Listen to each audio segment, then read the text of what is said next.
kids, it's your good buddy Uncle Ben, and I'm here today to tell you guys about something extremely cool. With the combined powers of the amazing people over at Sweetwater and YouTuber Rob Scallon, I have just become a part of guitar history. Here recently, Rob and the people at Sweetwater teamed up to create a record-breaking, monumental guitar pedal board of doom. So huge, in fact, that it actually claimed the Guinness World Record for largest guitar pedal board ever assembled. And now that the deed is done and the record's been broken, Sweetwater has disassembled the mega board into a whole bunch of smaller individual boards, which they've spread across the globe to the YouTube elite, of which they have found me worthy. Which is how I've ended up with this.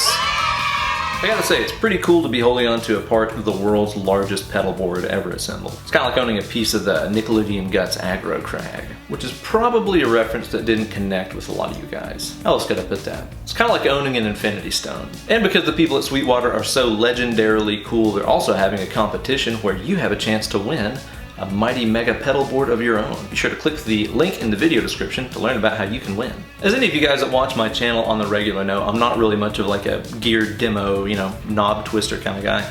Although I do love pedals and effects and toys of all kind, to me all of these little gadgets that we musicians get are ultimately tools that serve a purpose. The purpose being making sweet, sweet music.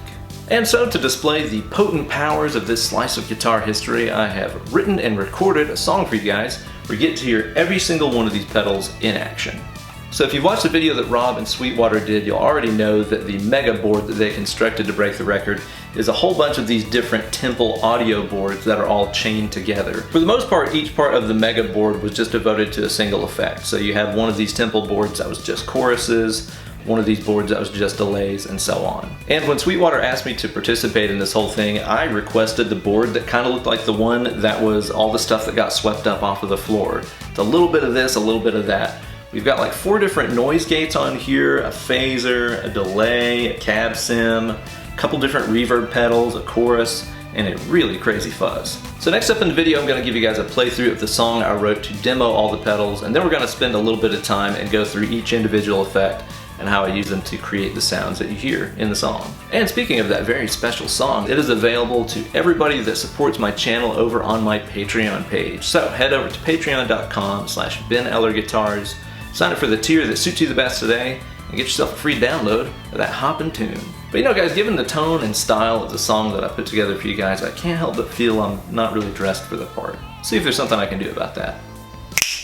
Whoa! That's never worked before.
wasn't that just a Jim Jam Jubilee?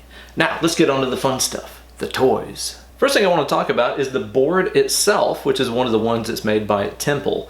I've never used one of these before, but it's freaking awesome. I get so tired of dealing with Velcro peeling on and off pedals every time you change something out of your board, you know?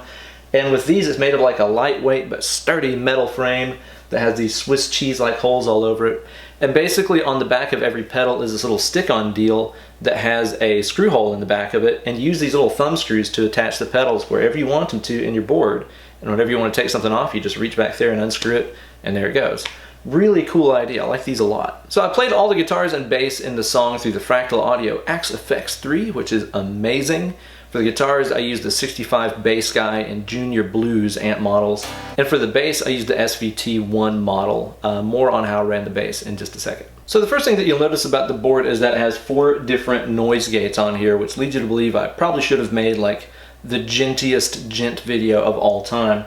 There's a Boss NS2 noise suppressor, an MXR Smart Gate, TC Electronics Sentry, and Electro-Harmonix silencer.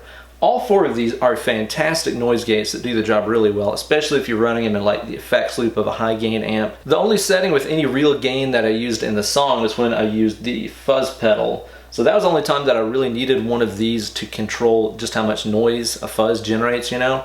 But actually I selectively used all 4 of these on different tracks of the tune just to control the fact that I live in a really old house, so it's got old wiring and power and stuff going to it, and it's really noisy. Basically anytime I record anything at home, I always have to have some kind of gate on it just to cut down on the noise of my house. So I used all 4 of these on different tracks, and they're all fantastic. So all the bass on the track was played on my LSL Balboa, which is a, you know, straight up P-bass kind of style design here. And with the Fractal, how I set it up is to use the SVT as an amp, but I didn't assign a speaker cabinet to it. That's so I could use the Digitech Cab Driver, which is a speaker cabinet modeler that does guitar or bass. It's switchable up here at the top. I didn't really know what to expect from this thing, but it's really cool. Here's a sample of how the bass sounds without a cabinet assigned to it.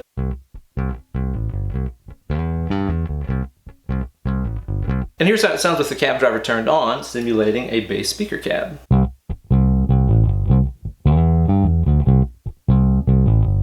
Now that is a happy sounding bass. So one of the main rhythm guitar parts you hear in the song was played on my Sir Alt T, which is a thin line T style design here with humbuckers in it. And it features just that cute little 50s, you know, arpeggio kind of thing going on this deal. Now, in order to get that signature slapback sound that a lot of the guitar recordings from that era have, I used this Hot Tone binary delay pedal. This thing is really cool. It's a digital delay that has like banks and stuff that you can store on it. It has all kinds of really handy adjustment for the mix, modulation, the tone, the feedback, all the stuff you would expect. But again, the savable banks and tap tempo feature on it are really cool. Here's what it sounds like with the effect on. That's with the time set at about 50 milliseconds. Again, just a couple repeats for that classic rockin' sound.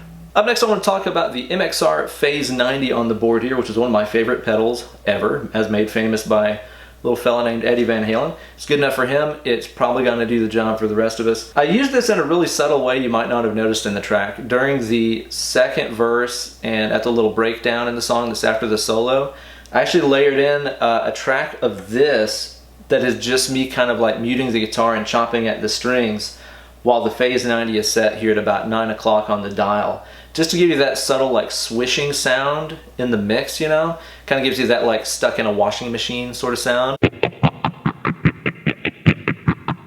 Again, you might have thought it was like a shaker or some kind of percussion, but sometimes I like to do stuff like that where I layer a guitar on a mix just for texture.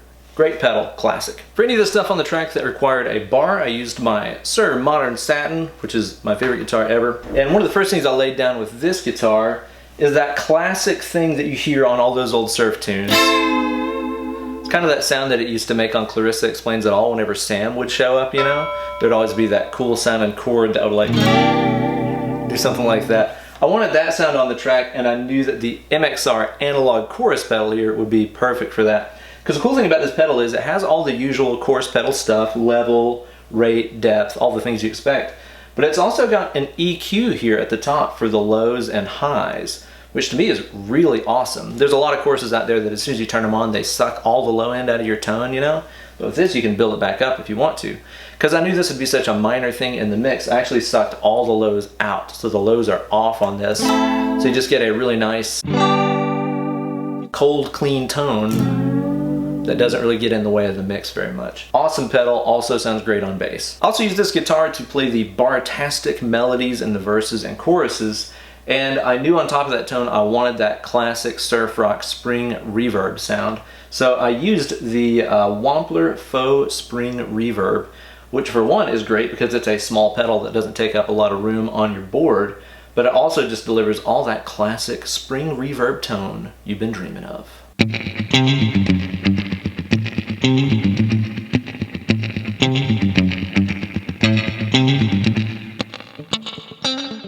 And it's a really adjustable pedal too, which is nice if you don't want just that totally washed out surf sound. You can dial in stuff a lot more subtle using the depth and volume controls here to get something with just a hint of reverb.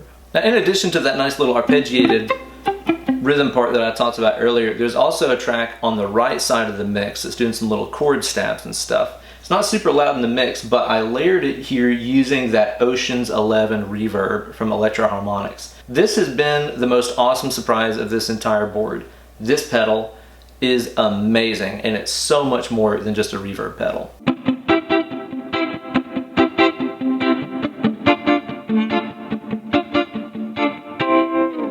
Now what you're hearing right there is the Ocean's 11 on its tremolo setting, which is really cool. I've never had a reverb pedal that does a tremoloed reverb. So in other words, the tremolo sound isn't on the guitar, it's on the wet audio only. So if you listen here to just the reverb trail, I'll turn it up a little here so you can hear it more, you're gonna hear that the tremolo is just on the reverb. So you can hear in the trail it kind of cutting in and out like a tremolo. Really cool because it doesn't eat up your guitar signal as much as using a regular tremolo pedal, and that reverb just sounds gorgeous. But that's just one of the things that this is capable of. It does all the typical, you know, plate and hall and spring reverb sounds and stuff like that, but it's got a bunch of other really crazy stuff. It's got a reverse delay on here.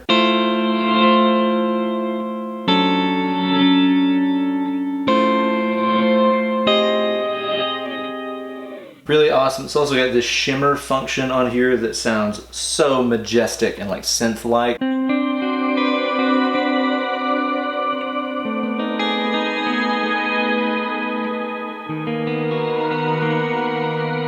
Make your own X-Files soundtrack at home. And that's just scratching the surface of what all this awesome pedal by Electro-Harmonix does. Most of the settings here also have like multiple modes that you can access. They give you kind of some different feels and stuff to the effects. Really awesome. This thing really blew my mind. I used the Alt-T here for the fuzzy guitar solo section of the song, and the reverb on that was provided by the TC Electronic Hall of Fame 2.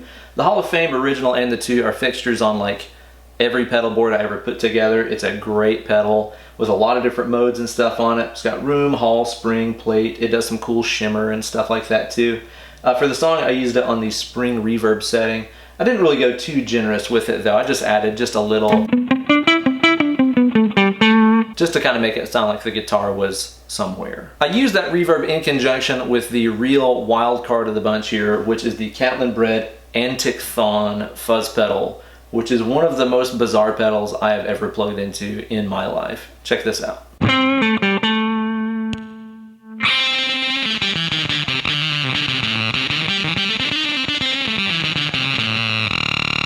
It is a really strange pedal, and it's extremely easy to make it sound terrible.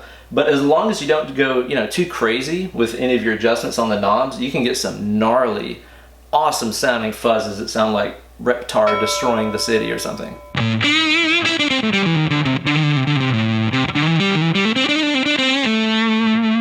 But as soon as you go to turning those knobs, man,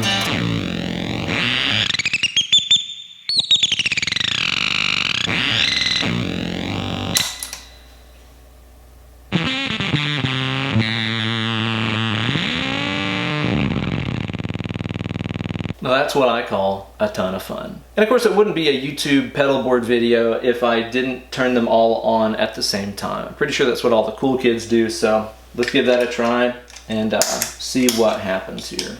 Turn all these on.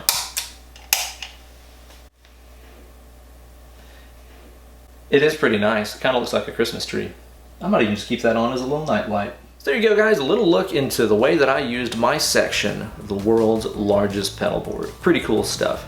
Gigantic thanks goes out to Rob Scallon for being such a cool cat and coming up with this idea.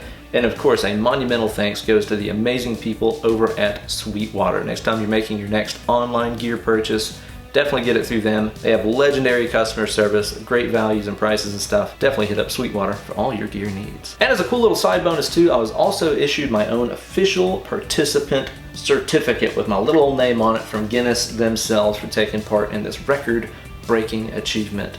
Really awesome stuff. Huge thanks to you guys at Guinness. And of course, thanks to you guys for watching this thing. Be sure to like this video and subscribe to my channel for new content coming at you all the time. If you want to support my channel, be sure to go visit my Patreon page at patreon.com/BenEllerGuitars. Sign up today and you get a free download of that song that you listened to earlier, Malt Shop Memories. And remember to click the links in the video description below to check out Rob and Sweetwater's videos that they're offering up as a part of this entire celebration of gear. Well, pushing buttons and playing with knobs is good fun and all, but it's time for you to get away from the computer and go play some guitar of your own. Less clicking, more picking.